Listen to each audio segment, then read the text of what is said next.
மக்களின் முதல்வர் செல்வி ஜெயலலிதாவின் தொடர் முயற்சிகளால் கடந்த 3.5 ஆண்டுகளில் 41,000 கோடி ரூபாய் தொழில் முதலீடுகள் தமிழகத்திற்கு கிடைத்துள்ளன.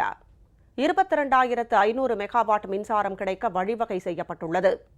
மக்களின் முதல்வர் வழிகாட்டுதலின் பேரில் தமிழகத்தில் சட்டம் ஒழுங்கு மிகச் சிறப்பாக பராமரிக்கப்படுகிறது. மக்கள் முதல்வரின் முன்னோடி திட்டங்களால் கல்வித்துறையில் மகத்தான சாதனைகள் படைக்கப்பட்டு நாட்டிலேயே தமிழகம் முதலிடம் வகிக்கிறது என தமிழக சட்டப்பேரவையில் புள்ளி விவர ஆதாரங்களுடன் தெரிவிக்கப்பட்டது. தமிழக சட்டப்பேரவையில் ஆளுநர் உரைக்கு நன்றி தெரிவிக்கும் தீர்மானம் மீதான விவாதத்திற்கு பதிலளித்து பேசிய முதலமைச்சர் திரு ஓ பன்னீர்செல்வம், மக்களின் முதல்வர் செல்வி ஜெயலலிதா தலைமையிலான அஇஅதிமுக அரசு அனைத்து தரப்பினருக்கும் நன்மை அளிக்கும் அரசாக திகழ்ந்து வருவதால்தான் தமிழக மக்களின் ஒட்டுமொத்த ஆதரவையும் பெற்றுள்ளதாக தெரிவித்தார்.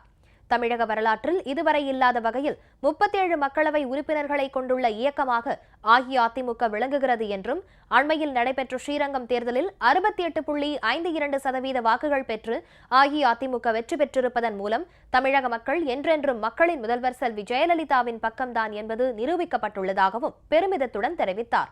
மக்களின் முதல்வர் செல்வி ஜெயலலிதா உருவாக்கிய புதிய தொழில் கொள்கைகள் மூலம் கடந்த 3.5 ஆண்டுகளில் 75 திட்டங்களின் வாயிலாக 41,085 கோடி ரூபாய் அளவுக்கு முதலீடு ஈர்க்கப்பட்டுள்ளது என்றும், இது முந்தைய மைனாரிட்டி திமுக ஆட்சி காலத்தை விட பன்மடங்கு கூடுதலாகும். மக்களின் முதல்வர் செல்வி ஜெயலலிதா மேற்கொண்ட பல்வேறு நடவடிக்கைகளால் அனல் மின் உற்பத்தி, புனல் மின் உற்பத்தி, நீண்டகால கொள்முதல் மற்றும் குறுகிய கால கொள்முதல் போன்றவற்றின் மூலம் மொத்தம் 22,440 மெகாவாட் மின்சாரம் கிடைக்க வழிவகை செய்யப்பட்டுள்ளது. வேளாண் துறைக்கு அதிக முக்கியத்துவம் அளித்து விவசாயிகளுக்காக பல்வேறு முன்னோடி திட்டங்களை உருவாக்கி செயல்படுத்தியதால் 110.02 லட்சம் மெட்ரிக் டன் அளவு உணவு தானியம் உற்பத்தி செய்யப்பட்டு சாதனை படைக்கப்பட்டுள்ளது. இதற்காக மத்திய அரசின் கிருஷி கர்மான் விருதை தமிழகம் பெற்றுள்ளதாகவும் முதலமைச்சர் பெருமிதத்துடன் குறிப்பிட்டார். மக்களின் முதல்வர் செல்வி ஜெயலலிதாவின் சிறப்பான முயற்சியினால் இலங்கை வசம் உள்ள தமிழக மீனவர்களின் படகுகளை விடுவிக்க உரிய நடவடிக்கை மேற்கொள்ளப்பட்டுள்ளது.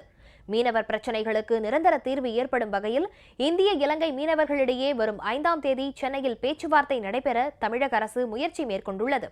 கச்சத்தீவை மீட்க உச்சநீதிமன்றத்தில் வழக்கு தொடரப்பட்டுள்ளது.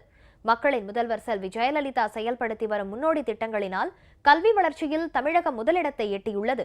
மக்களின் முதல்வர் செல்வி ஜெயலலிதா செயல்படுத்தி வரும் பல்வேறு முன்னோடி திட்டங்களால் நல்வாழ்வு குறியீடுகள் வளர்ச்சியடைந்துள்ளன. தமிழகத்தில் சட்டம் ஒழுங்கு மிகச்சிறப்பாக பராமரிக்கப்பட்டு வருவதால் குற்றச்செயல்கள் முந்தைய மைனாரிட்டி திமுக ஆட்சி காலத்தை விட வெகுவாக குறைந்துள்ளன. முந்தைய மைனாரிட்டி திமுக அரசு விவசாயிகள் நலனில் சிறிதும் அக்கறை இல்லாமல் மீத்தேன் திட்டத்திற்கு அனுமதி அளித்தது. எனினும் மீத்தேன் திட்டத்திற்கு தடை விதித்து மக்களின் முதல்வர் செல்வி ஜெயலலிதா உத்தரவிட்டதால் யாரும் எவ்வித அச்சமும் அடைய தேவையில்லை என முதலமைச்சர் குறிப்பிட்டார்.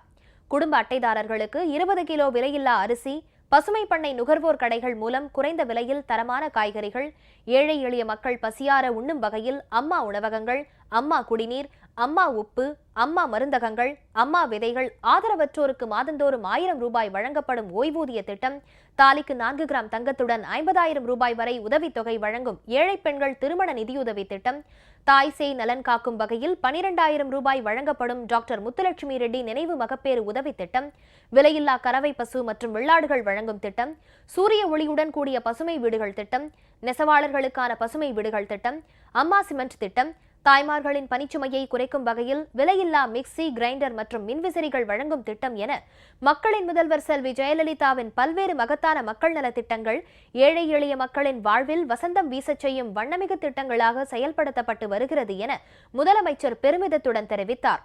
சட்டப்பேரவையில் ஆளுநர் உரைக்கு நன்றி தெரிவிக்கும் தீர்மானம் மீதான விவாதத்தின் போது குறுக்கிட்டு பேசிய முதலமைச்சர், தமிழகத்தின் வீர விளையாட்டான ஜல்லிக்கட்டு போட்டிகளை நடத்துவதற்கு மக்களின் முதல்வர் செல்வி ஜெயலலிதா வழியில் செயல்படும் தமிழக அரசு எடுத்து வரும் பல்வேறு முயற்சிகளை விளக்கமாக எடுத்துரைத்தார்.